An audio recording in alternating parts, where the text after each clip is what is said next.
In Utah's 2024 election, there are 4 constitutional amendments on the ballot. Today, we're going to look at Amendment C to see what is being discussed with that amendment. If you want to see any of the other amendments, you can check out the other videos that have been done. But currently, Constitutional Amendment C states the question of, shall the Utah Constitution be amended to have the office of county sheriff be elected by voters? It shows what's being amended here in the Constitution. They add a section to the Constitution that says the office of county sheriff is an elected office. Each county shall have an office of county sheriff, and the term of office shall be for 4 years. So the question naturally comes up of whether or not, kind of what's changing here. How has it been in Utah?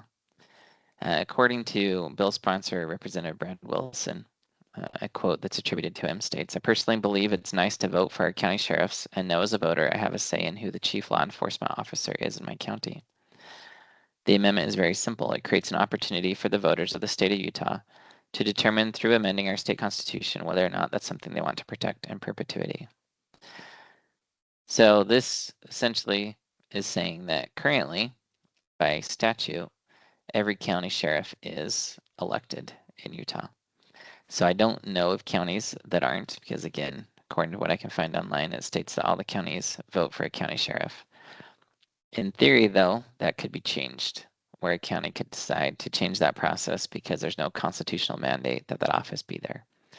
So this amendment is meant to put in place a requirement that the office of county sheriff be enshrined in the Constitution so that a county could not decide in the future to do away with that office.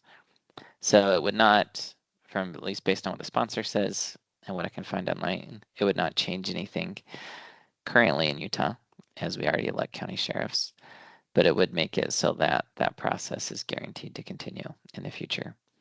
I personally believe very strongly that election of public officials is a very strong part of the system of checks and balances, and I'm a big fan and proponent of saying that we should have a say in who governs us, who's in charge of things, as I believe that is a way to keep government by the people for the people.